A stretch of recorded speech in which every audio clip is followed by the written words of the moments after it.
Coming to you live from Radio Cayman Studio. For the record. For the record. Hear from your government officials, independents, and the opposition on issues that matter to you. The record. Engage in an open dialogue between residents and lawmakers. For the record. The record. Informative, impartial, insightful. This is your talk show.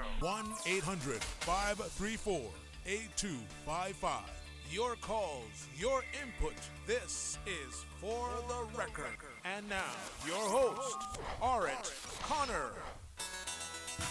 Good morning and welcome to For the Record. Today is Wednesday, the 7th day of March 2018. I trust that everyone had an enjoyable night. We have heard news again of a tragic incident in the Prospect Drive area as well. And until more word and more news emerges in relation to that incident, we will not be commenting on that. But just to say that there has been another incident in the Prospect area. I want to thank you, our listening and viewing audience, for allowing Radio Cayman and by extension For the Record into your homes, into your vehicles as you traverse the busy roads of the Cayman Islands, into your places of work, whether it be an office cubicle or if you're working in the outdoors. Of course, For the Record is a show produced by the staff and the management of Radio Cayman, and it is geared towards keeping you abreast of issues as they arise and play out on the local, regional, and international scene. I am your host, Orit Connor, and you're welcome to join me every Monday, Wednesday, and Friday from 7:30 a.m. until 9:30 a.m. Our phone lines are always open. There is always someone there waiting to take your calls. Normally, it's that beautiful radio voice of Miss Susan Watson. You can call us on our toll-free number provided courtesy of Flow. That toll-free number is 1-800-534-8255. You can also call us on 949-8037 and 949-6990. Of course, if you don't like to talk on the telephone, you can email us at For the Record. That is one word, For the Record, at CANDW.KY. In addition to that, we also have a WhatsApp number where we invite you to either send us a text message or leave a voice note. That WhatsApp number is 925-3261. I will repeat it, 925-3261. Do not expect anyone to answer that number. We will only take text messages and voice notes. And we trust that you will, as usual, join us in our discussion if you have questions, if you have observations as well. And today, it is my pleasure to have in the studio with me a full studio this morning, actually. And leading the contingent this morning is MLA and Councillor Miss Barbara Connolly. And she has with her this morning members of the Youth Parliament of the Cayman Islands. First of all, let me say good morning to everyone and welcome to For the Record. Good morning, Mr. Connor. Good morning. Good morning. Good morning.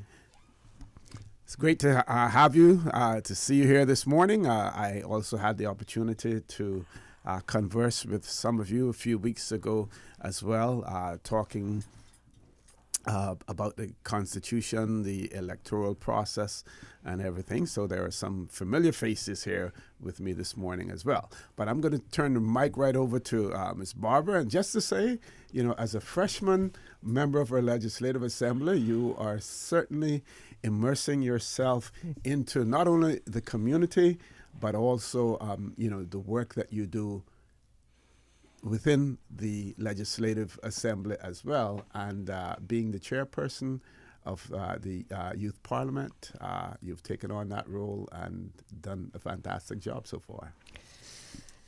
Thank you, Mr. Connor, and good morning again to you and to the listening public. It is good to be here today as chairperson of the organising committee of the 11th Youth Parliament. I will ask each one of the youth parliamentarians to introduce yourselves and the role that you will play in Youth Parliament, after which I will provide some brief opening remarks, and then you guys will speak to your motions and answer any questions from Mr. Connor and and the public. So go ahead and introduce yourselves and the role you will play in Youth Parliament. Okay. My name is Richard Weber, and I am acting as the Honorable Premier. My name is Omar Fellows, and I am the Attorney General. My name is David Swan, and I'm a representative of Savannah. Great. Okay, I'd like to give a little bit of background on Youth Parliament. This coming Monday, the 12th of March, is Commonwealth Day 2018. And in order to observe this day, the Cayman Islands branch of the Commonwealth Parliamentary Association, CPA, are again hosting Youth Parliament in the Chamber of the Legislative Assembly. That is the 12th of March at 10:30 a.m. The Youth Parliament is conducted in the same manner as our Parliament, with each student playing a specific role, such as Speaker, Clerk, Sergeant-at-Arms, Premier, Leader of the Opposition, and members. The students have chosen their roles in the Youth Parliament, including whether to serve on the government or opposition benches. They chose who will be the Premier and who will be the Leader of the Opposition, along with various ministerial roles and the Attorney General and Deputy Governor. So, Mr. Connor, I will take a back seat now and allow the youth parliamentarians to field questions from you and the public. Okay, I'm going to throw this first question out to anyone, and please feel free to answer it. First of all, what motivated you to become a youth parliamentarian? What was the motivation behind it? And in addition to that, not only what was the motivation, but how have you found the experience of a youth parliamentarian? Omar? Personally, I was always interested in politics, especially for the last few months now. I was on the show once before, and I talked about politics then. And I was on another show where I talked about politics. So I thought it was a natural evolution from that, from being interested to actually joining youth parliament and seeing how it would work out. And it's actually working out pretty well. I am enjoying my position, and I am looking forward to this Monday. Okay, Mr. Swan? Well, politics, to be honest, wasn't really one of my favorites before, besides, watching, CNN and so, and seeing it on television. Mm-hmm. But now that I've experienced it, and I have come and gained more knowledge about it, I feel that I could, since I've understand it more, and have a better understanding, I feel that when it's, on TV or things, I could, feel better and understand it more. Mr. Weber? Well, I find it that's, for me personally, I've always been very interested in the political atmosphere of Cayman, and the reason why I did youth parliament specifically is because I had a very big and opinion about the way things should be, and I have a very big move towards doing what I believe is right for the political system in Cayman. And evidently, this is actually my second year of doing youth parliament. I've done it last year, and I found the experience to be very engaging and very entertaining, and very educational. So in regards to that, I found it to be very natural for me to repeat my experience I had last year, this year. Okay, and since this is your second time doing it, having that first-time experience behind you, how much more confident have you felt during this period now as a result of your previous experience? I feel very confident personally about it. Last year was kind of just an introductory year in some aspects towards the entire proper political dialogue. In regards to this year specifically, there isn't much in the way that I feel has changed structurally. So I know the background, and I know the structure of how it should go, and I know the proper, how should I say, the proper way in which the parliament itself is going to act. The procedures, yes. The procedures, that's the word. And So yes, having the background from last year, I do personally feel that this year would be a lot more structured and a lot more engaging than it was last year for me personally. Now, I know that a lot of work went into your preparation for this. I know that you've given up of your time, especially on weekends, Saturdays, to prepare for it as well. Tell our audience about some of the things that you went through to prepare, the research that was done, the various sources that you used, either printed sources or speaking to members of the Legislative Assembly and others who have experience with this, or even speaking with former students who were involved in the youth parliament. I can speak for not opposition, for government specifically, that we've had some government ministers and even some of the education department come in, and because our motion towards youth parliament this year is focused on education, so we had some education ministers come in and basically do a Q&A and answer any questions we had.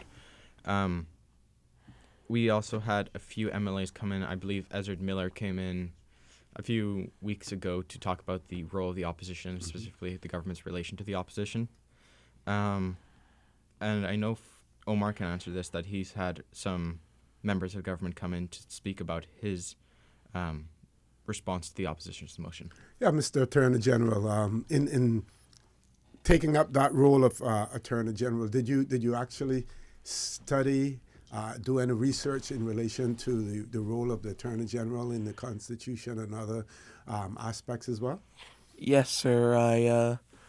At first I was a bit jaded towards it, but over time I found that it was a position that was very much needed in the government, as basically being just someone to look at the situation, look at the movement and say, can this legally be allowed? Is there any legal precedence for it? And one of the references I've used is the actual Constitution itself, the very backbone of our country and government. Okay. And Mr. Swan, tell us about your role and what type of research you may have done in terms of it. I think you were a member of the Legislative Assembly, right? Yes.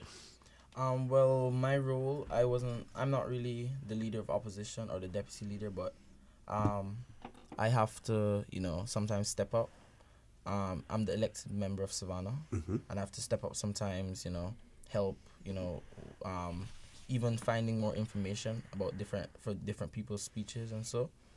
But finding research was very interesting for me because we had different persons coming to speak with us, and you had to find like lots of sources from past people who have done it before. So. Okay. Now, I have a question, and I was saving this question for the end of the show, but I'm going to ask it now. I'm going to give you an opportunity to reflect on it because we'll go to a commercial break, but you can think about it in the meantime. We know that in the Cayman Islands, there are challenges when it comes to voter registration, challenges especially amongst the younger persons. Of course, you know that once you've reached age 18, or you can register to vote. Actually, if you're going to reach age 18 on the day of the election, you can pre-register to vote as well. And I wanted you to think about it, whether or not you're thinking about being politically involved, being politically active by simply getting out there and voting on election day, whether or not your participation in the youth parliament has changed your view of that. So I want you to think about that. We're going to take a commercial break. When we return, I want to give each of you an opportunity to answer that as well. Folks, please stay tuned. For the record, we'll be back shortly.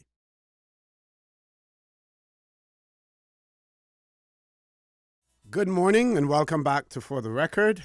I'm your host, Art Connor. In the studio with me this morning, it's my pleasure to have MLA and Councillor, Miss Barbara Connolly. We also have in the studio with us Mr. David Swan. He is a member of the Youth Parliament of the Cayman Islands. He's the elected member for Savannah.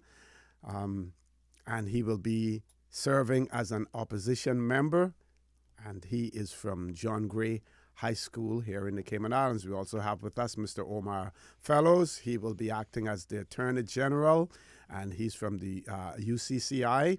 We also have Mr. Richard Weber. He will be assuming the position of Premier and Minister of Human Resources, Immigration and Community Affairs. And he will also be the elected member from Red Bay, and he's from Cayman International School. And of course, we're talking about the Youth Parliament and the parliamentary debate that will be taking place on Monday, the 12th of March of this year in our Legislative Assembly. And that will also be, I believe Ms. Barbara said, Commonwealth Day, as well. Correct. Mm-hmm. Commonwealth Day on the 12th of March. So before we went to the commercial break, I wanted to know the interest, whether or not their interest has been piqued in relation to politics, at least being registered when they reached age 18 and being involved in the political process by voting in any upcoming election. And we'll start with Mr. Swan. Well, being in youth parliament, I can really speak on myself and on behalf of others because, like you said, the young people don't really like to engage themselves in the politics, the voting and so. But if you really go and you speak to them, because being in youth parliament, I've recognized and realized that when I, go to school or I'm around my friends and so, and I speak about the topics, they have so much to say, and then I ask them, why weren't you in this? Mm-hmm. So I can really say that the youths have a say, like they want to say something and they want to change things, but they just need to, get out there and they need to say what's on their mind, and try to, go with the person who's saying this and who's doing that. Okay, Mr. Fellows? Well, I feel, Mr. O.C., that it is not only your right as a Caymanian citizen to vote, it is your duty to vote for a nation to properly function. Its general populace and its government must be working in tandem. Politicians aren't just made, they study, they run, and they're voted in, and it's kind of like peer review. The more people you have, the more people that can look for validity in their statements. I think that if you don't vote, it's going to be less people looking at that person and scrutinizing them. And perhaps that could lead to a possibly dangerous situation. I rather feel more comfortable if the general populace of the youth would look at the situation and decide to exercise their duty to vote. Okay, Mr. Weber? I agree with Omar Fellows, and I do agree with that. Voting is a civic duty that every Caymanian should do. Specifically, I want to give the example of the last election, specifically with Georgetown Central. I think, as you know, Marco Archer lost his seat by 20 odd votes or something like that. So it really goes to show you that if 12 people just decided to change their vote the day of, there would be an entirely new MLA in Parliament. He probably would have been finance minister again. So it's practices like this where you realize that how big a personal vote can be for the future of the Cayman Islands, that you really begin to see that while everyone has an opinion about the political system in Cayman, sometimes you're just not, I won't say like lazy, but it's kind of, you're not really having to drive to go out, register and all that. But at the end of the day, if you don't do that, you might have, those 10 votes might have made an entirely new MLA. You see. Okay.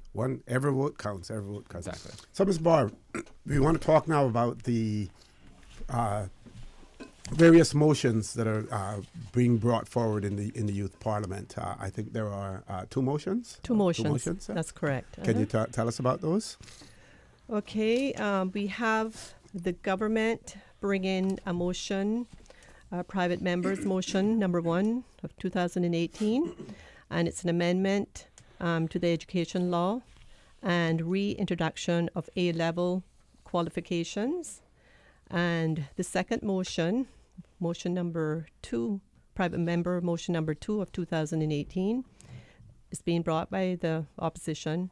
It's an amendment to the Elections Law 2017 provision to mandate candidates to reside in the traditional district which they wish to represent. So I will now ask the parliamentarians to speak to those motions at this time. Okay. Who wants to start first? Well, Mr. Weber? yeah. So I would start with the government's motion this year, which is, as Ms. Barber said, the reintroduction of A-level qualifications into the public system schools and an amendment to the education law. Specifically, the government proposal is to change the definition of compulsory school age that's found within the education law to say because as it stands right now, it says age of commencing on the date next following that which a child attains the age of 5 years and before 1st of September, and ending on the date on which the child attains the age of 17 years, or has met the requirements to obtain a secondary school diploma or its equivalent, whichever is earlier or such other age bracket that may be specified by order made on Section 11.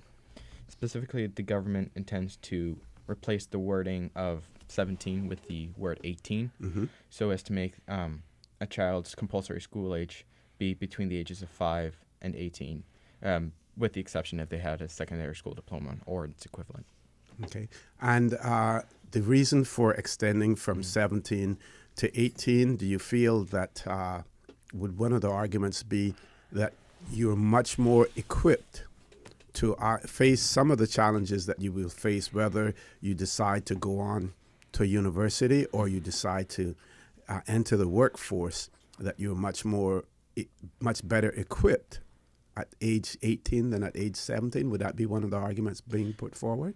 Yes, definitely. I know specifically there's one of the arguments, though, one of my colleagues are going to talk about is the financial aspect of it and the educational aspect of it, where the extra year can do benefits not only towards the individual itself, but also towards the Caymanian economy as a whole. So when you think about it in the more broader aspects, you do see that even just one extra year of compulsory schooling can do tremendous benefits towards not only a person, but towards the community as a whole. Okay. Will any of you be arguing the education motion as well? Oh, yes, sir. I'll be arguing the educational. Well, let's hear a little bit from you, Mr. Swan. I think we have about 3 minutes before we go to our news. Yes, sir. I don't want to say too much, because No, say as much as you want. We won't charge you by the word. But with the topic, I am, debating against it. So, but I'm supposed to speak. Well, I'm speaking, and I do agree with some terms that are on the paper, but on others I would disagree with, because of personal feelings and what I've seen others do and what others can do, and just others' opinions as well, what they've said to me. But I think the motion is really good for us. We should at this stage also be deciding what we want to do, and it gives us something to think about, staying in school as well. So I think it's really good a good topic to speak on. But you certainly don't want to reveal some of the arguments that you're going to be putting forward as well. Now, I know that a lot of your debate will be prepared. You will have it prepared. But is the scenario such that if something crops up, someone brings up a point that you didn't anticipate, for you to actually think on your feet and to ad-lib and to interject something that you may not have been prepared for? Will the debate allow that sort of flexibility? Yes. Yes. Definitely. Specifically, you can do that within Parliament itself via point of orders. So say if I was giving a speech and a opposition member wanted to question me on where I got a source or just a question in general, for example, last year that was a problem that I had specifically where a lot of the government members, because I was opposition last year, were questioning my information or questioning my opinions on their topic. So what they would do is they would stand up, Madam Speaker would recognize them, then they would turn to the person speaking and say, do you want to recognize the honorable elected member of where they're residing from? And if you accept it, then they will say, like, does the honorable premier truly believe X, Y, and Z? So within the confines of Parliament itself, you do have the ability to not be so structured and have the ability to have ad-libbed questions. Great. Folks, I want to remind you that you're listening to For the Record. I'm your host, Stuart Conn. In the studio with me this morning, we have MLA and Councillor Ms. Barbara Connolly, who's the chairperson of the Youth Parliament of the Cayman Islands. We have Mr. David Swan, Mr. Omar Fellows, and Mr. Richard Weber with us as well, and they're all young parliamentarians in the Cayman Islands. Please stay tuned. For the Record, we'll be back immediately after the 8 o'clock news.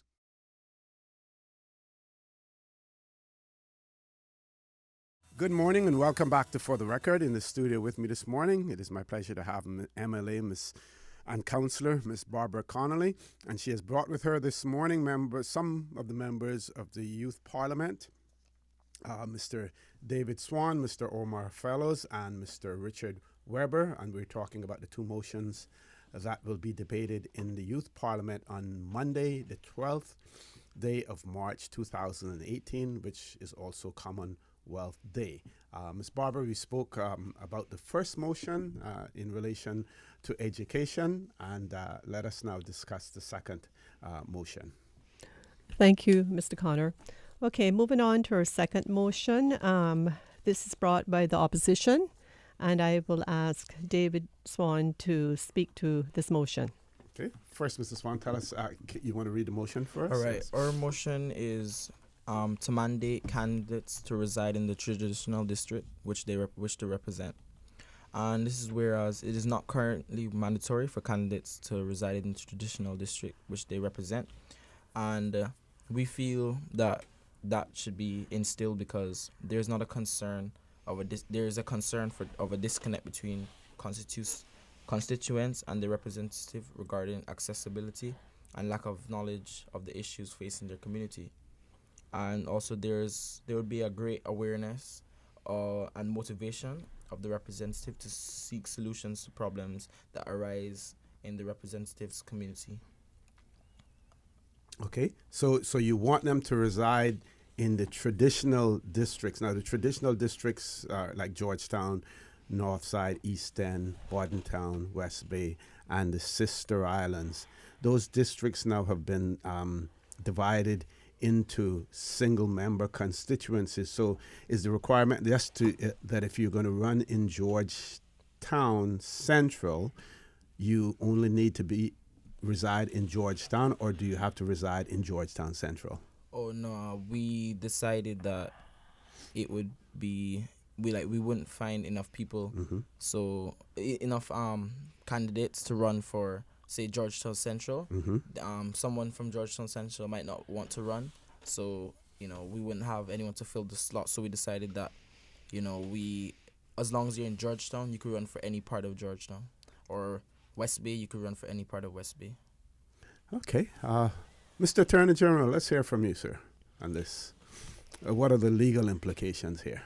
Well, the legal implications would be that I believe that the Constitution already covers election laws, and when it comes to residency, to a fair extent. And personally, as me, I feel that this law is a bit redundant, in my opinion, because when it comes to a representative and the constituency, it's really not a question of them living in that district. It's more a question of, are the people talking to him?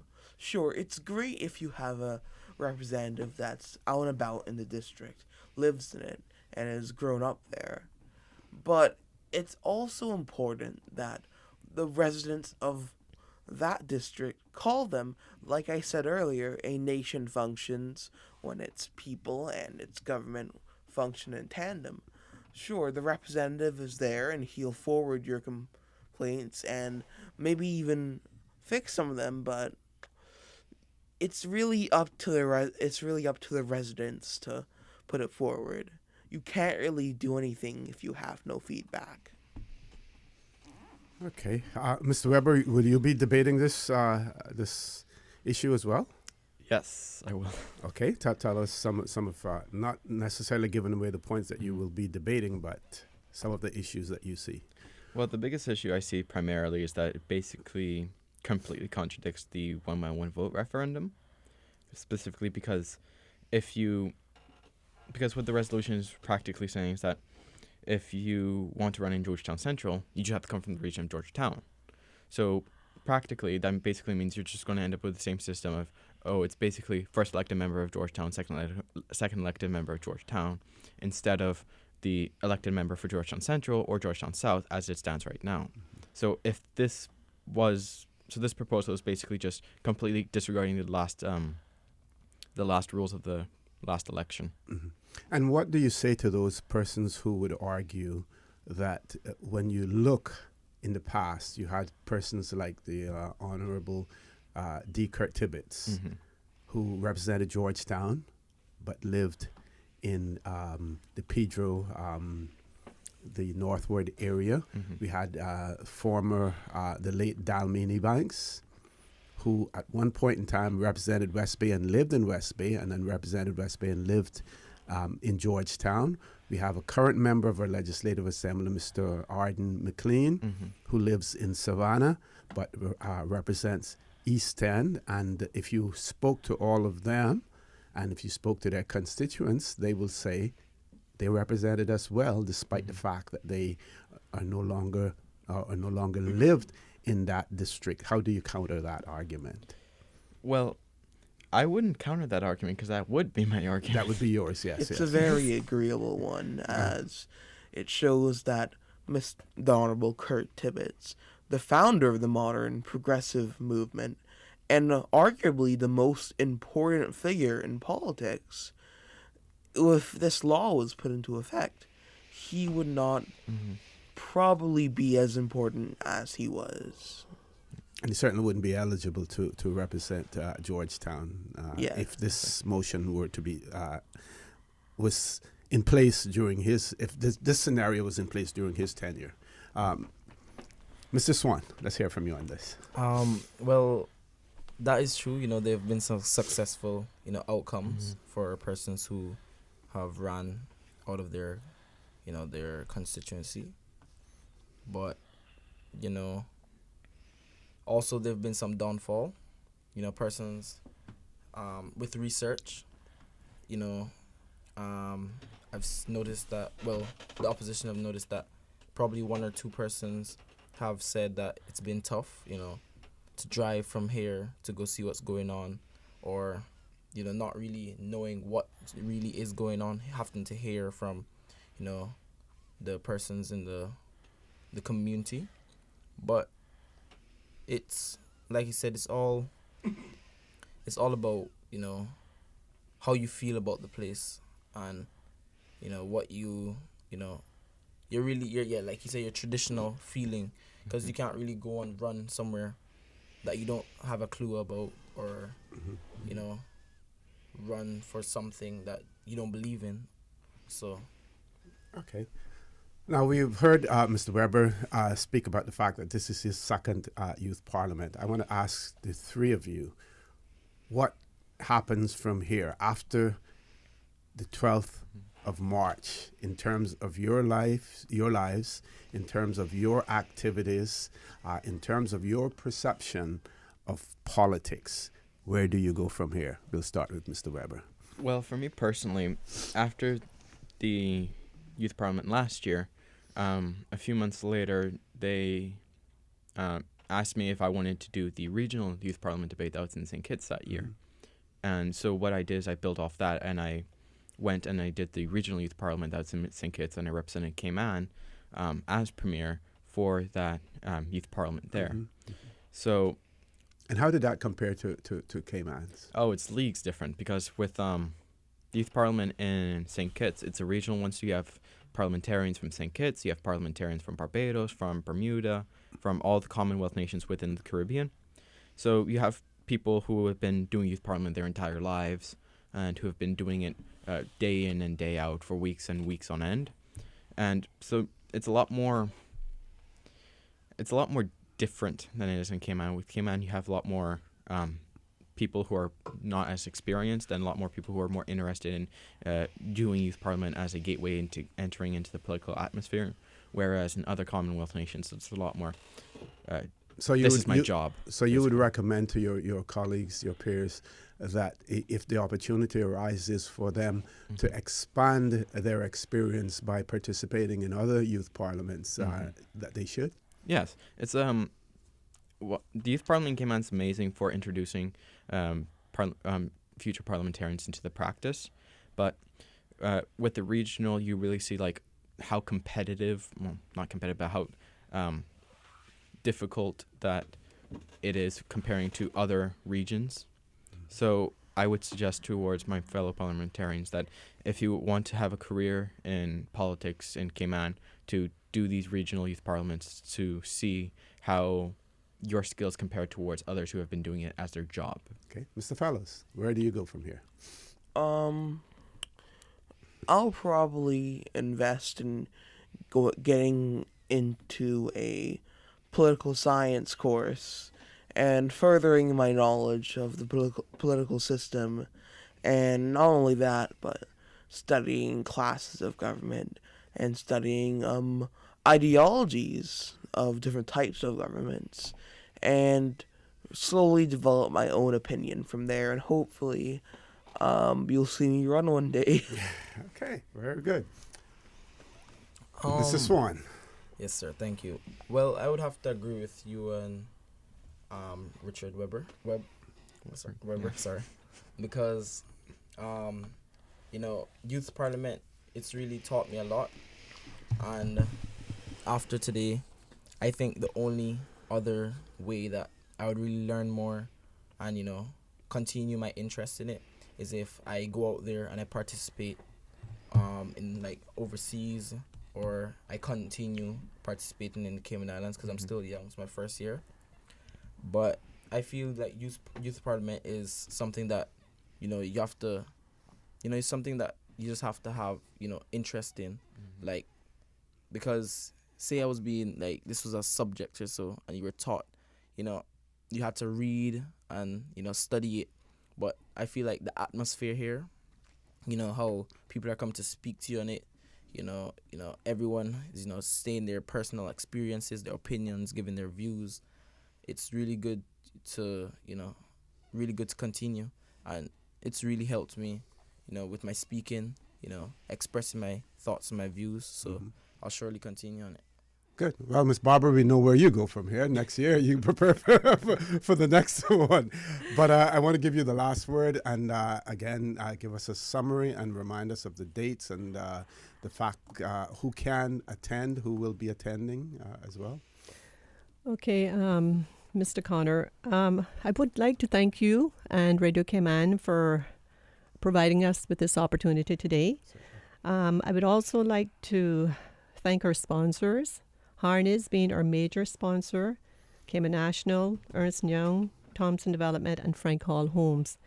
In addition, I would like to thank all the people that assisted in the training and providing guidance to our students or young parliamentarians, such as Mrs. Zena Marin Chin and her deputy, Ms. Deborah Miller, together with some of our MLAs, Mr. Arden McLean and the Honorable Ezra Miller. And actually, our host, Mr. Connor, I would like to thank you for also coming to LA and providing these students with the guidance on our election law and the motion that's being brought. I would also like to thank two ladies from the Ministry of Education, Ms. Danielle Roberts and Ms. Kimberly Kirkconnell, and also members of my organizing committee, which is Councillor White and Mr. Kenneth Bryan. I'd like to extend a warm invitation to the public to attend Monday's proceedings, come out, everybody, the students of all of our schools, particularly the schools that are being represented here, and to listen to the debate. That's on Monday at 10:30 at the Legislative Assembly. Okay. Well, If it's okay, Sure. I'd like to thank Mr. Gilbert McLean for inspiring me to pursue youth parliament. excellent. Thank you, sir. Excellent. That's good. I want to wish you all the best in your debate, and look forward to either watching you live or recorded as well. Because the proceedings will be CITV as well as Radio Cayman. excellent. And you can find a recap of it on the government YouTube channel afterwards too. Excellent. So all the best to everyone, and Thank you, sir, Thank for you. having us. Thank you, sir. thanks for being here also. Folks, please stay tuned. For the record, we'll be back immediately after this break, and we will have in our studios Mr. Eric Bush, our representative in the UK. He's the head of the London office in the UK. We will have him join us in the second segment of the show, so please stay tuned.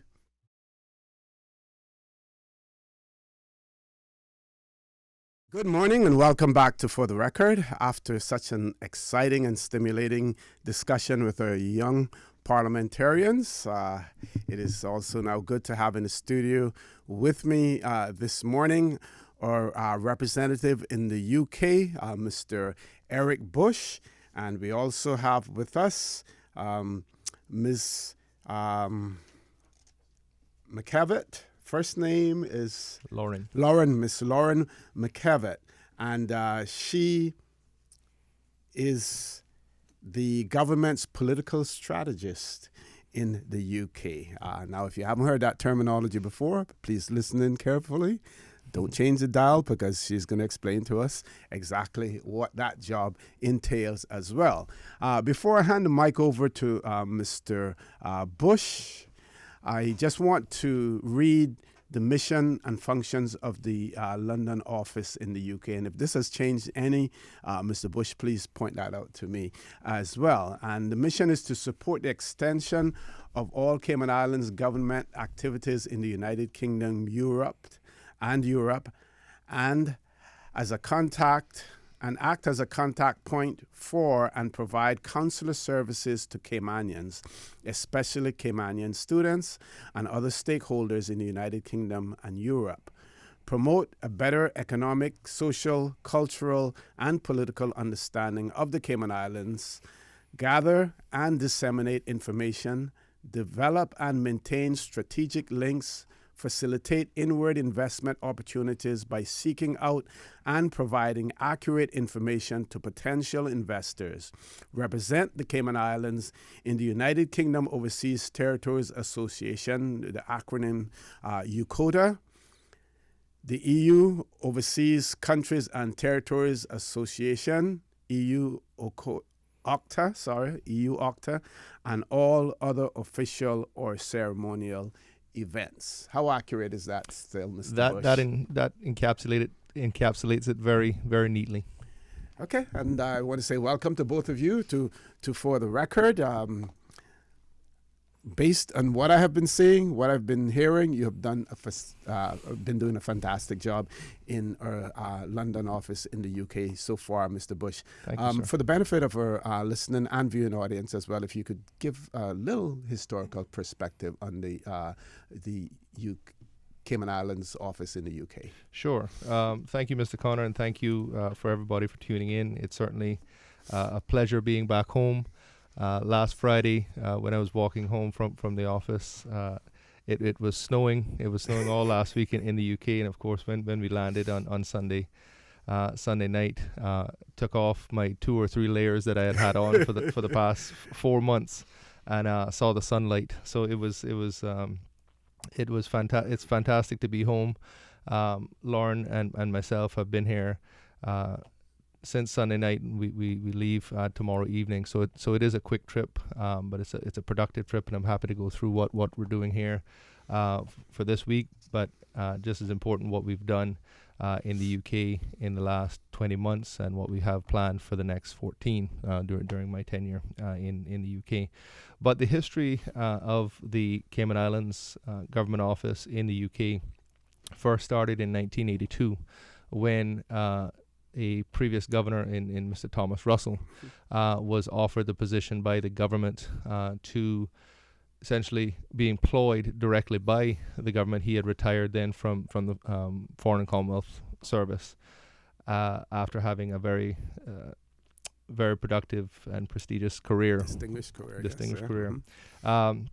And Mr. Russell, for I think almost 20 years, represented Cayman as the Cayman Islands representative. And this was, if you will, a groundbreaking step by an overseas territory to actually have a representative in the UK to, as the mission and functions, as you read out, to represent the interest and affairs of the Cayman Islands in the UK, and vice versa, translate what is going on in the UK back to Cayman, so we can respond, react to the very dynamic environment that is London.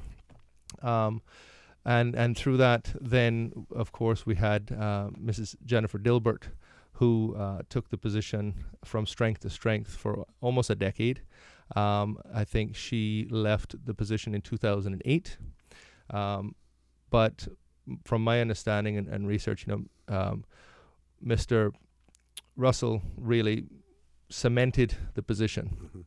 And through that, other overseas territories took note and followed suit. So they started creating government offices in the UK and very much looked at Mr. Russell and what his function was to mimic and do similar functions. When Mrs. Dilbert took the position, she, my understanding, took it to another level insofar as obviously being a very senior civil servant in the government in Cayman herself, took that experience and the Cayman charm, if you will, and added to the diplomacy and all of the good work that Mr. Russell had done for 2 decades. Then we had a period of time whereby we chose to go down the route of hiring a peer, Lord in Lord Blencathra, yes. And he made his representations, and Cayman benefited in some parts of that. However, the Lord's Ethics Committee decided that it was not appropriate for a sitting Lord who, is responsible for, he himself is a UK politician, to then be directly employed by, in this context, and I put inverted commas, a foreign government, to effectively lobby or make representations and be directly employed whilst being a UK parliamentarian. So they said, well, no, that's not, that shouldn't be allowed. And as a result of that, we respected that and mutually agreed to end that. The position then was vacant for a number of years, 2 years, until I decided, for various reasons, to request from the Cabinet Secretary and the Deputy Governor for the transfer for a period of 3 years. And I took the position in July of 2016, a week after the Brexit referendum. And certainly not known at the time of asking for the transfer. But I've been there for 20 months, and I look forward during this time to talk about my experience and what we have achieved, how I think the country is and will be better off for it, and what we have planned for the coming year. Okay, excellent. That is a good introduction in terms of the UK office and the putting it in a historical perspective as well. You spoke about entering the office or taking up your position just after the Brexit referendum. and that certainly presents some challenges to the Cayman Islands, not to mention the fact the challenges that it presents to the United Kingdom Yes. itself. So it also means that we have to stay on our toes, in that regard. But before we get into those details, I'd like to speak to Lauren and get her perspective on the London office and the role that she plays there as well. Well, thank you very much for having me this morning. It's a great pleasure to be here, and this is my first visit to the Cayman Islands, and I am really thrilled to be here. I've been working with Eric and the Cayman Islands London office since the party conferences last October, and we have developed a system of political strategy for increased engagement for the Cayman Islands within the UK political sphere, which I view and Eric views to be particularly important in light of the Brexit referendum in 2016, while the UK as a nation state pivots to what it's calling the Global Britain strategy. Now, Cayman is a fundamental part of the Global Britain footprint, and it's vital that Cayman is adequately represented within the United Kingdom physically within the London office, for which Eric has been fantastic.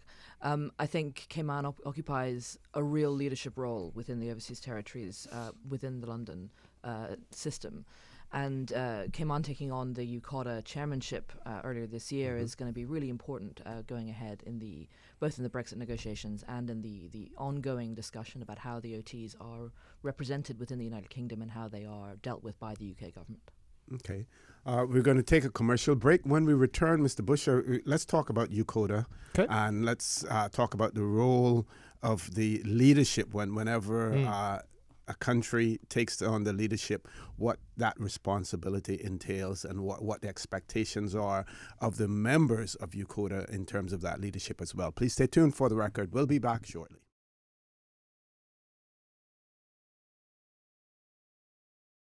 Good morning and welcome back to For the Record. In the studio with me this morning is Mr.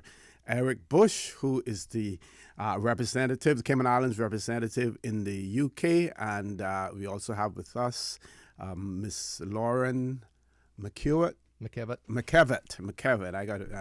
have to get that right. Miss Lauren McKevitt, who is involved in the political end of things in terms of UK politics and keeping us up to speed, letting us know the ins and outs of the UK politics. And before we get to UKOTA, I just want to say that there may be some people who are critical of having someone in that role. And they may say, well, why is it Mr. Bush is there? He should know what's happening, as far as UK politics is concerned, but knowing the intricacies of it. And that was one of the advantages that I saw in having Lord Blencathra in that role, because he had so much inside information, so many things that he knew, so many strategies that he could encourage us to employ, as well. So again, it's good to have someone in that role. Absolutely, and I think that's a very good point, Mr. Connor, and it brings me to the point that for the Cayman Islands Government Office in the UK to be truly effective, it cannot be reliant on one individual. It needs to be an efficient and effective organization. If you read out the mission and functions of the London office, it is quite varied, it is quite broad. And if anybody who takes the lead of the government office in the UK wants to truly be effective, he or she needs to recognize that they are not and cannot and never will be the be-all and end-all, no matter who they are, what they look like, how they talk, or where they come from. That is why we have someone like Lauren, who is she has many years of political expertise. She worked for the government in the UK as a special political advisor. So she understands the processes, she understands the language, she understands the nuances and the intricacies that I, despite all of my attention to it, cannot and do not understand, because I do not have that decade plus of experience. I have not worked in the UK in the political context. So having someone like Lauren, if we want to truly achieve what we do want to achieve, and that is moving the dial and truly representing Cayman in a positive light and start to influence and shape and redefine what the relationship is between the Cayman Islands, the Overseas Territories, and the UK government, then we need that expertise at that level. Okay, let's talk about the Cayman assuming the chairmanship of the UCOTA, and let's look down the future as well and see how relevant will UCOTA be after the Brexit negotiations are over and we find ourselves with a UK with a different face. Yes. Well, I was honoured to assume the chairmanship of the UK Overseas Territories Association on the 1st of February, where the membership, which is representative of all the overseas territories, unanimously voted to have me assume the chairmanship for the year. The opportunities of that is that Cayman now has the ability to set the agenda for the coming year, in how UCOTA looks to interact with the Foreign and Commonwealth Office and the wider UK government, but more importantly, how the joint ministerial council meetings, which are held now, there are 2 per year specifically around Brexit, and how the UK and overseas territories will respond and react to the Brexit negotiations.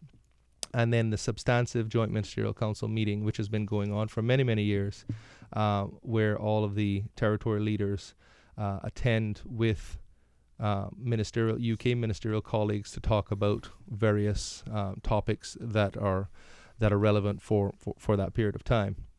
The 2 main objectives that Cayman has put forward, and essentially what got us elected, is that we wanted to take on the reforming and of the UCOTA Constitution, because I feel it is time now. UCOTA is similarly an organization, association that's about 20 years old, and the Constitution that it's had is that also. I think it's time now, taking into account the sophistication that has increased in the overseas territories offices and the interaction with the UK government, that it needs to be upskilled and upgraded. So we're taking that on to better define in a single document, in a constitution, what the roles and responsibilities and interactions of the UK Overseas Territories Association will be. The reason that's necessary is that there's a lot of misunderstanding, particularly in UK Parliament, about UCOTA as an organization and what it should do, and not having an up-to-date constitution. It allows for that ambiguity and confusion to continue. The second area is around under Cayman's leadership, is redefining the relationship with the UK Overseas Territories and the UK government. As Lauren mentioned, we have an opportunity in Brexit that the UK itself is looking to understand and define what it actually is going to do and how it's going to be perceived after Brexit. When the UK leaves the European Union, they will have, it is believed they will have a lot more autonomy to interact from a global perspective around free trade and areas like that. And what we are trying to do is show that how the Cayman Islands and other British overseas territories actually bring a lot in that context, rather than us just being, and I say this because this is how some people view Cayman and other overseas territories, is that we are just a remnants and fallback of the old colonial days, and it's just territories that cannot move on from the protection of the UK, because they're not sustainable. Of course, Cayman has never requested any money from the UK, so we are a prime example of how a British overseas territory can flourish and actually contribute to the global Britain brand. Yeah, actually, the last grant in aid that the Cayman Islands received was sometime in the 1960s, after the development of the airport runway. Right. You were not gradated after that. And I think we probably paid that back, at least in the $1 million that we gave in 1982 Yes, in aid of the Falklands War. So. Yes, as well. Mr. Lauren, we have the Friends of Cayman. Mm-hmm. We have the all-party group as well, and we know that the London office tries their endeavor to paint a picture of the Cayman Islands. In the past, we have had delegations come to the Cayman Islands, Friends of Cayman, all-party group. How do you go about letting UK parliamentarians know about the Cayman Islands, its attributes? So many people have this perception that, we're a tax haven. All people do is launder money here. Some even think that we're more of a strain on the UK as opposed to being an asset that Mr. Bush just spoke about. What are the strategies that you can employ to get people to better understand the Cayman Islands and the other overseas territories? So I think it's interesting that you point out all the different groupings in play here, the all-party group in Parliament, the Friends of Cayman, and utilising all of those various outfits to increase the engagement footprint of the Cayman Islands within the United Kingdom. All of those avenues are important. I have always advocated what I refer to as a holistic approach to government affairs and political engagement, which is to say that we design a programme whereby not only do we use the all-party group effectively with the people who are our friends in Parliament, people who understand what the Cayman Islands are about, the people who want to actively engage with relationships with the overseas territories, with the Cayman Islands being in their particular interest for the Cayman all-party group. But not just using the all-party group in Parliament, but using the various government departments. The historic relationship with the Foreign Office is a very important one for the Cayman Islands, and of course the parent department and having a minister responsible for advocating for and defending on behalf of within the chamber is incredibly important. But some 50% of Cayman high school graduates, for example, come to university in the United Kingdom. The Cayman Islands has a requirement to speak to the UK Universities Minister. It's unreasonable to expect that our Minister in the Foreign Office would speak on our behalf at that level when he also deals with the UN, he deals with human trafficking issues. It's important, therefore, for Cayman to develop a more holistic approach to engage with a department on department level if they are to be taken as an equal partner to the UK government, which is where we want the Cayman Islands to head in terms of their relationship. But the parliamentary engagement is as much, if not more important, because there's so much of a media spotlight on what happens with the overseas territories, particularly around financial services. And one of the things that irritates me the most about some of the coverage and the debates around the Cayman Islands and the OTs is the lack of understanding of some of the language that we're talking about here. The choice of the Cayman Islands to be a low-tax economy, to go through an indirect taxation route rather than a direct taxation route, is working for the Cayman economy. The Cayman economy is a strong economy. Now, just banding around words like tax haven without backing up that you understand what they are is a trap that the opposition politicians in the United Kingdom fall into time and again. And their words are taken at face value and reported on, and that is not an accurate way of viewing what the Cayman Islands Financial Services District is about, or indeed what the Cayman Islands political system is about. So engaging on an MP by MP level, engaging through the all-party group, engaging with the government is how we, for example, adequately put forward the arguments of the Cayman government and the Cayman Islands financial services industry in issues such as the sanctions and anti-money laundering bill, which is going through both houses of Parliament at the moment. And what I found really interesting about this particular bill is this bill started in the House of Lords, and the debate in the Lords was highly educated, very detailed. It was not sensationalist in any way. And as a result, issues were discussed and dealt with very rationally and in a really grown-up fashion. And that's one of the real benefits to the House of Lords, is because there is no need for political posturing in quite the same way, you can have debates of that nature. And so when the bill then moved to the Commons, the caliber of debate in the Commons at second reading was terrible. Like I mentioned previously, there was bandying about this phrase tax haven without any standing up as to what they actually viewed that to mean. Talking about a concept such as dirty money, quote unquote, without actually having a good understanding of what financial services mean beyond the very broad strokes. And this is a problem that permeates right the way throughout the UK political system, is a lack of fundamental economic understanding. So engaging with that process and making sure that the terminology is accurate, that the government understands the position fully of the Cayman Islands government, that's really what the focus is about, and the reason we take a holistic approach to dealing with various outlets. Okay, we're going to take a commercial break now and also go to our headline news at 9 o'clock, which is a very short break. For the record, we'll be back shortly, so don't change that dial. Please stay tuned.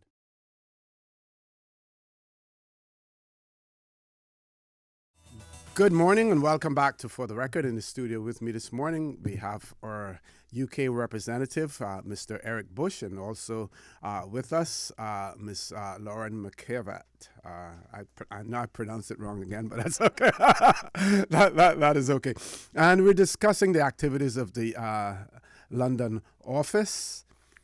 Two things. First, let me remind our listening audience that we are taking calls. If you have any questions, any observations that you may want to present to our guests, we are taking calls. As a matter of fact, I believe we have one call on hold.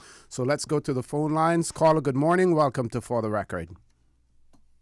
Good morning. Good morning, sir. Good morning. Good morning, Mr. Connor. Good morning to the lady there. And I didn't catch her name. I'm sorry about that. And good morning to Mr. Bush. Good morning, sir. I just have two questions. I'll hang up and listen for your answers. Choose to answer them. Firstly, in my job, a lot of people that I speak to, usually 80% are Americans, and they do find it hard to wrap their mind thoughts around the difference between their system of government and ours as a colony. And one of the questions I'm often asked is, do we have any representation at all in the British Parliament? I tell them that I'm really not sure of any in the Parliament itself. I don't think so. I just wondered, have you ever been invited in your job, either of you or both of you, to sit when they're having a parliamentary meeting? The other question is this, when the Parliament Britain this meeting, I mean.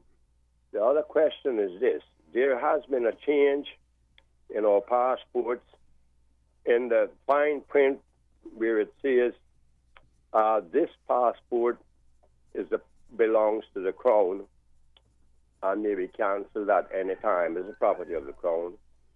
And you know the old passport said, I'm pretty sure it's very close to this passport is the property of Her Majesty's government in Great Britain and may be withdrawn at any time. I've asked that what is the difference? Why was this done? This changed for many people, and they can't seem to give me an answer.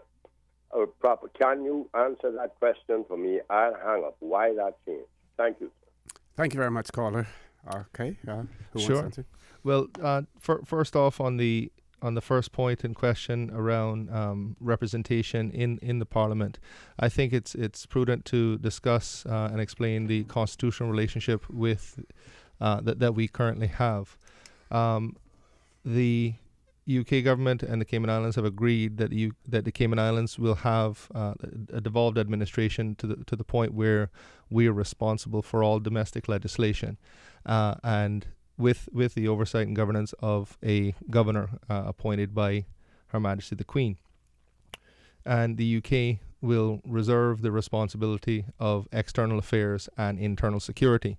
The UK itself, under the constitutional relationship, is, to put it in a term, discouraged to directly legislate for the Cayman Islands and other overseas territories. It can do in extreme circumstances as it relates to human rights.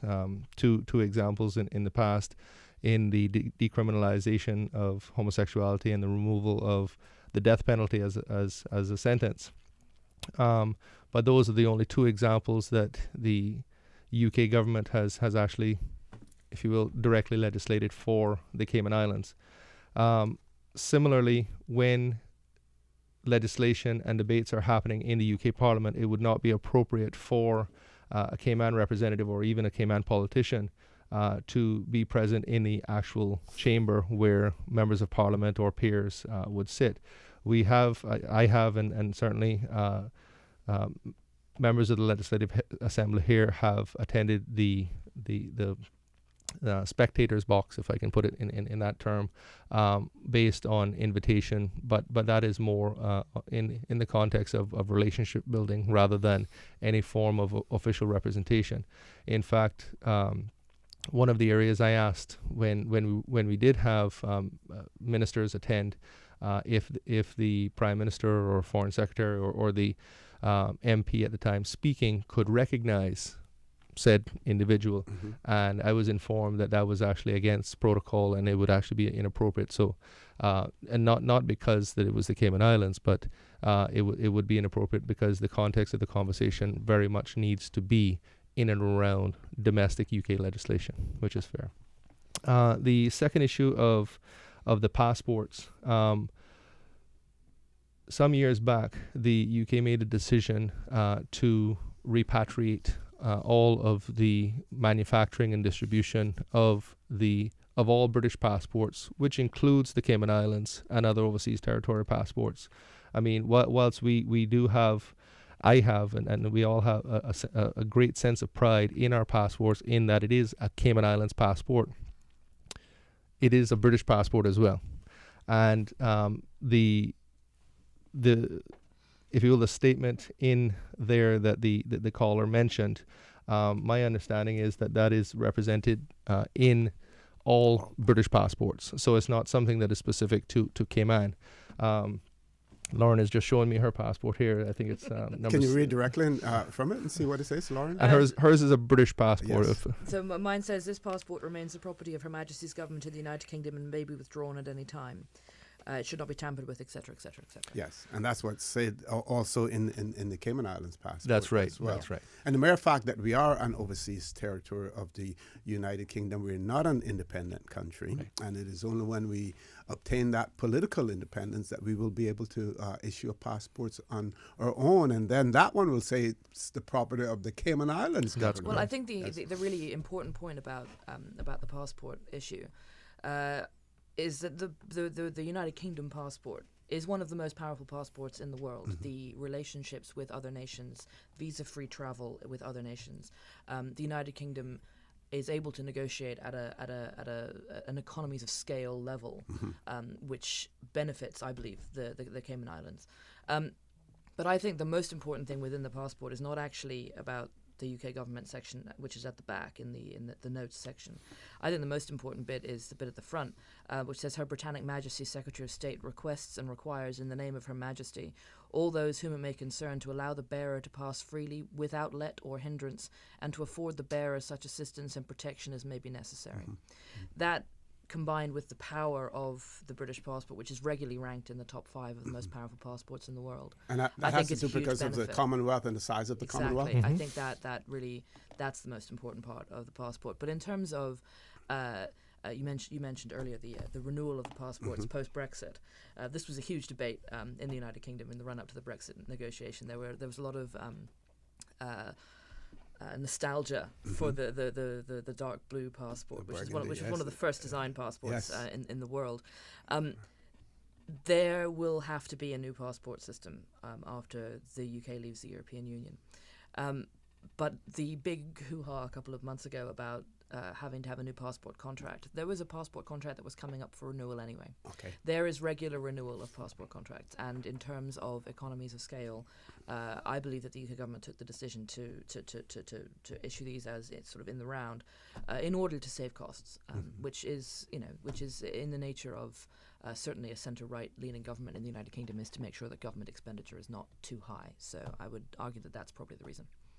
Okay. I think that caller has rejoined us. Let's hear from that caller again. Caller, go right ahead. Morning again. I'm sorry to call back. That's okay. What I'm saying is that our new passport says this passport is the property of the Crown and may be cancelled at any time. The old one says just what the lady said. That is the difference I'm asking. So the fact that it can be cancelled and the wording used in the old passport was withdrawn? Yeah, no. Please listen carefully to me. The new passport says this passport is the property of the Crown. Yes. The Crown and may be cancelled at any time. The Yes. old one says exactly what the lady says that her Which is that it belongs to Her Majesty's government. That's the difference. government of the United Kingdom. Well, mine's And from maybe 2013, so it might be old. Yes. No, I have the old passport still. It says that. Mm-hmm. But the new one, that to me is a significant difference. What I was asking, can you explain to me why the change from what you have to what I just said? Our new one says. I'll hang up again and listen for your answer now. Well, let me be brief. I wasn't aware of the change of that, but now that the caller has clarified, I will take that back. Now, having the understanding that it is different, and Mr. Connor then provide an update of what I've found, and perhaps that could be read at a later date. I certainly would appreciate that, and I will do some research on it myself, as well. And while we're on the passport issue, we'll get to the caller's other question. But when we get to the passport issue, I know that on previous joint ministerial council meetings that the overseas territories put up a huge fight when the UK decided that the production of all passports were going to move back to the United Kingdom. We at the time, and we still believe that it was as a result of a lot of huge number of blank passports going missing. They were stolen. Yes. That happened on UK territory under the United Kingdom's control, and the overseas territories felt that they were being punished for that by the UK now using the security issue as the reason for withdrawing the issuance of passports from the overseas territories. There are countries like the Cayman Islands, British Virgin Islands, Bermuda, who invested heavily in technology and in other assets in the production of passports, and to have all of that just simply dropped as a result. And we have fought vigorously for the right to be able to produce passports, and the UK have constantly resisted. Now, I'm not sure, because I have not had to, thank the Lord, let me knock on wood, have an emergency passport issued, and I believe my current passport doesn't expire until sometime in 2023, so I still have somewhere to go before that. But there are people who are inconvenienced by having to submit applications to the UK and then having to go back and forth with them if there's an error, if there's something wrong with it. And the UK seems to be quite adamant that they're going to retain control of it. Yes, there are economies of scale and everything else that they're talking about, but have we been able to make any headway? Are we likely to make any headway with Brexit? We know that I've seen articles that talk about the fact that the color of the passports are going to change again, as well. But I'll give you time to think about that. We'll take our commercial break and then we'll return. Folks, please stay tuned for the record. We'll be back shortly.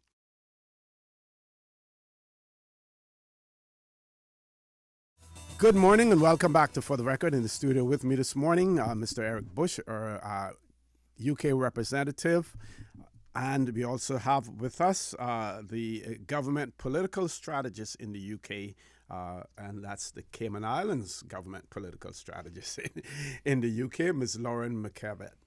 And Mr. Connor, if I will, just because I always try to correct people in saying that I'm always the Cayman Islands representative. I could never be accused of being the UK, representative. No, yes.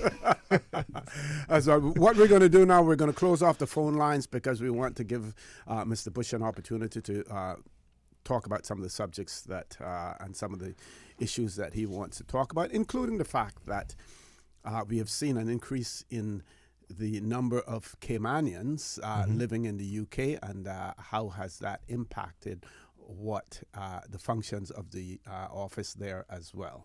We know mainly before that students, we provided assistance to students there, but now we have more residents there as well. Sure, and of course, again, it comes back to the relationship of the Cayman Islands and the UK. 90 to 95% of all Caymanians that move over to the UK go as, rather than Cayman citizens, they go as substantive UK citizens.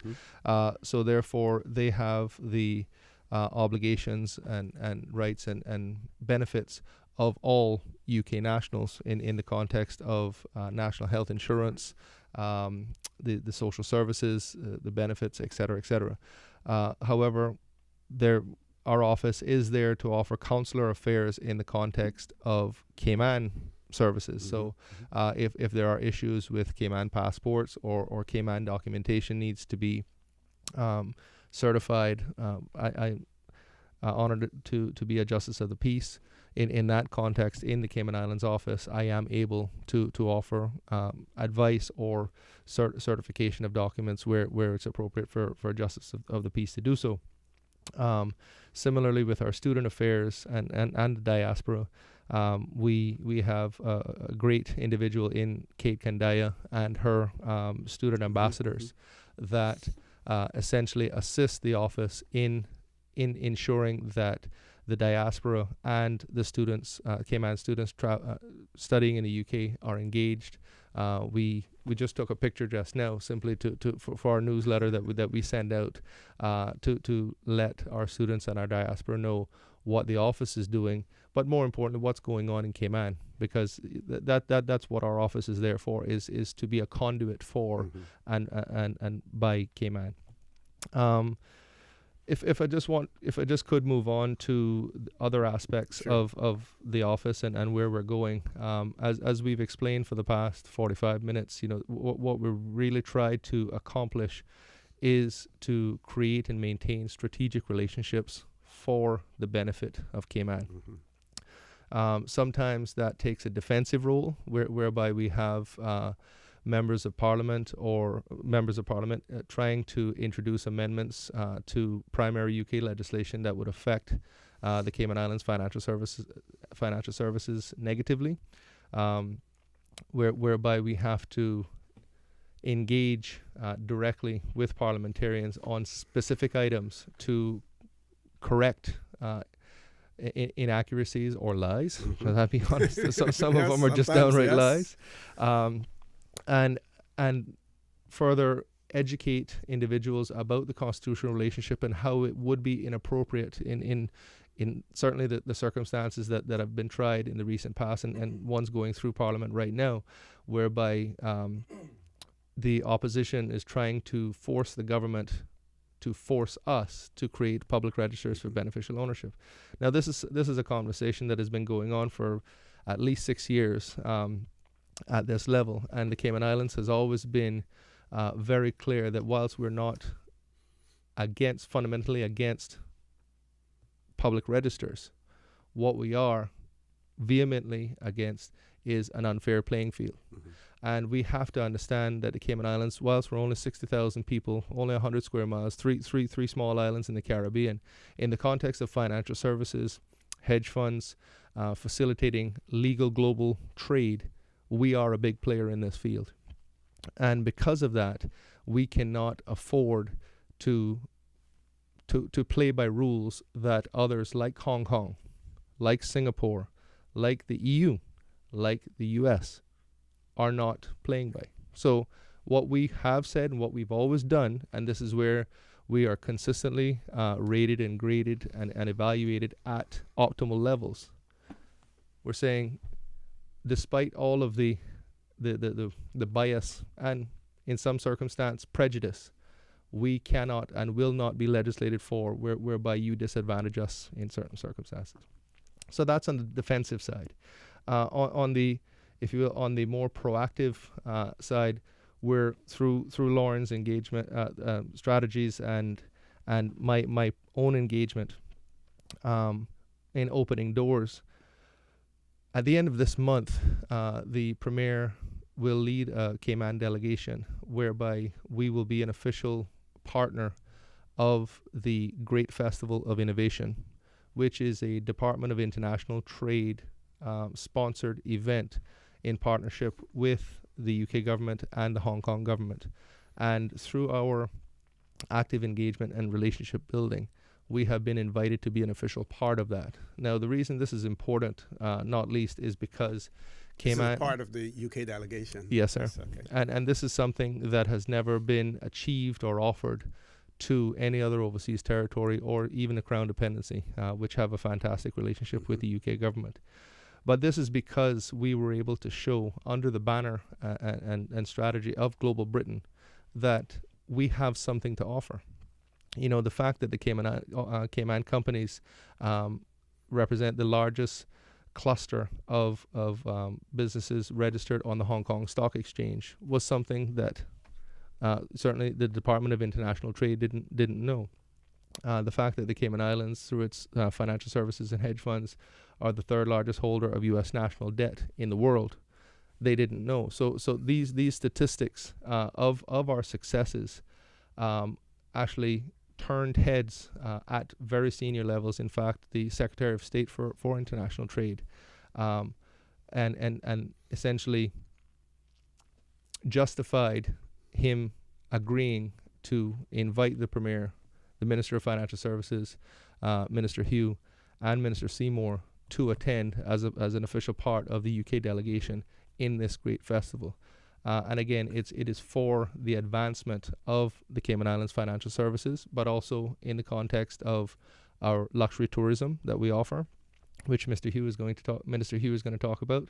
And also, I'm very happy to say that Dr. Shetty will be attending on behalf of Health City Cayman Islands to talk about all of the innovation and world-class healthcare that Cayman Islands Health City is offering. And we're doing this at a global and first-class level in Hong Kong.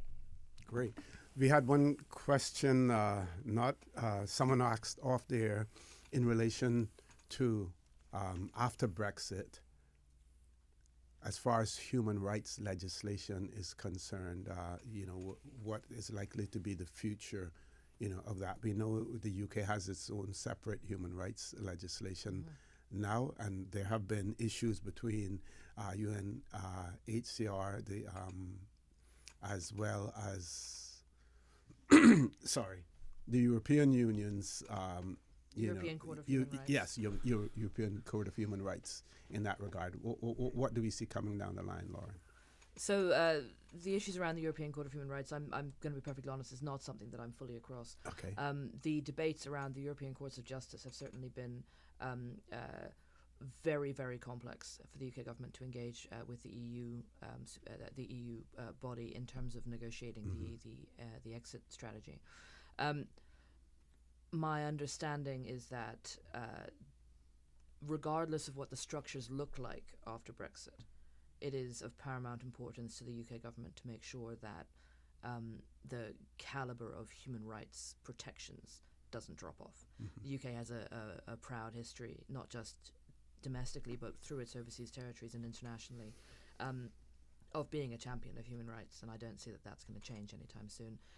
As to the arguments about how those structures work with the European Court of Human Rights, I'm afraid it's something I don't know too much about.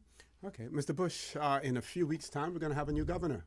Yes, sir. What role has your office played in terms of briefing the new governor, letting him know about the Cayman Islands? We know in the past, governors would visit a territory almost in a personal capacity. They came and you never knew that they were here until after Right. after they left. I'm not sure that happened in this particular case. It but, is. It is happening. I've been in contact with Mr. Chaudhry for a number of months via WhatsApp and whatnot. We were due to meet in November. However, circumstances didn't allow. We are meeting next Wednesday.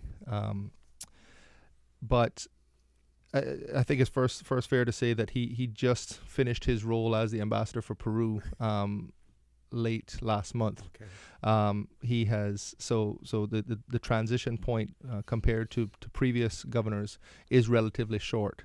That being said, he is a very seasoned diplomat and senior civil servant in the UK government, and he's been appointed in this role for quite some time. So his ability to research and understand and familiarize himself about the Cayman Islands, he's had significant time to do so.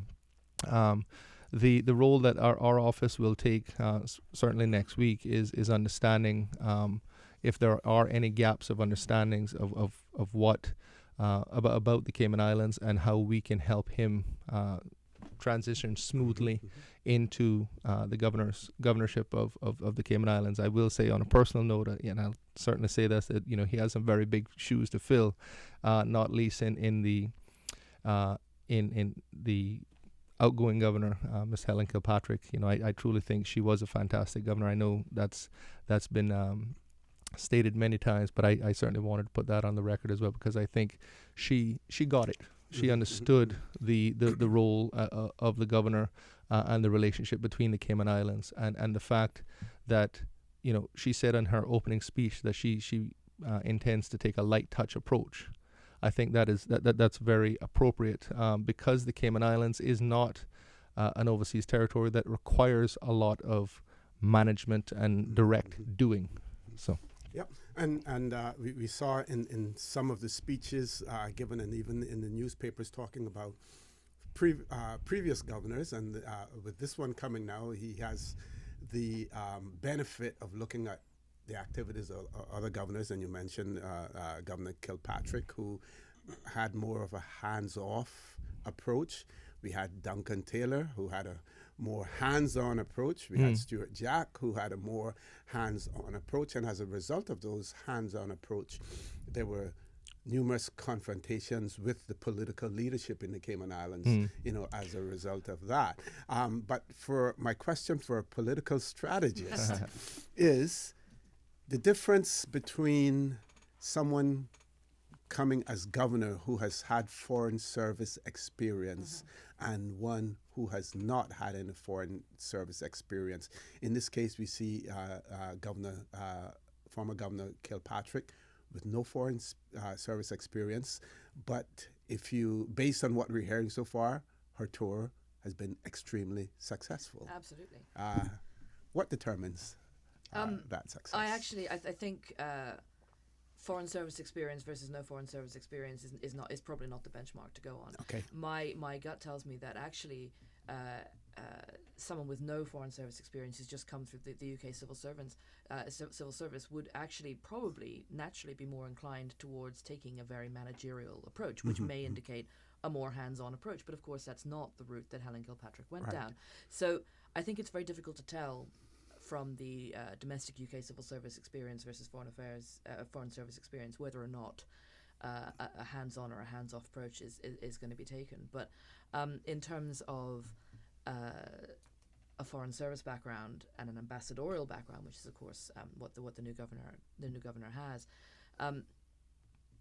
coming from somewhere like the mission in Peru, that doesn't give a background of hands-on interventionist work. That gives a background of representing the United Kingdom in the best light, making sure that any issues that happen with UK nationals in Peru are adequately represented at that domestic UK level. And building relationships, exactly. good relationships. It doesn't necessarily indicate that there's a hands-on approach that's going to be adopted, but I think it's very difficult to tell before the new governor gets here which way he's going to go. And one last question, and I know that our listening and viewing audience would be interested in this because we've always heard that when governors come, they come with a particular agenda, whether or not it has to do with pushing us forward constitutionally or trying to change some of our cultural norms or whatever. From your UK perspective and your knowledge, of the UK government, is that the case? He's not somebody that I've ever met before. He's not somebody that I've ever encountered, and therefore, but in very general, difficult, in terms of when a new governor is dispatched, I think that as far as agendas go, the Global Britain agenda is the one that really is the UK government's agenda going forward in the next couple of years, and Cayman has a really important role to play in that, and therefore my hope would be that the governor would take that as his focus point of making sure that Cayman was an active participant in the Global Britain footprint. Okay. Now we've gone over time, but I haven't gone over time in a long, long time. So I'll get a little small slap on the wrist as opposed to the hammer coming down on me. But I want to give you the tambourine switch. I want to give Mr. Bush an opportunity for some closing comments, but I also would like to give Lauren an opportunity. This is your first time in the Cayman Islands. It is. Tell us your view of the Cayman Islands. Well, from a purely cosmetic point of view, I've lived on coastlines across the world. I worked in Kenya for a while. I grew up in Hong Kong, and this is the greatest ocean that I've ever been in, without question. This is by far the most beautiful beach that I have ever been on. But what really impresses me about the Cayman Islands is just the caliber of the people who live here. All of whom, everybody that I've met has been completely fantastic, and it's a real pleasure to be here. Okay, Mr. Bush, final comment. I just want to say thank you again for the opportunity to come on and speak and update the listening audience about what we're doing. We're 4,500 miles away. We run the risk a lot of the times of being absent, out of sight, out of mind, and so having this opportunity to update on what we're doing, take a certain amount of calls. It's just been a pleasure, and just want to say thank you, and I look forward to coming back. I look forward to having you as well. Folks, I want to thank you for allowing Radio Cayman, and by extension, For the Record, into your homes, into your vehicles, as you traverse the busy roads of the Cayman Islands into your places of work, whether it be an office cubicle or if you're working in the outdoors.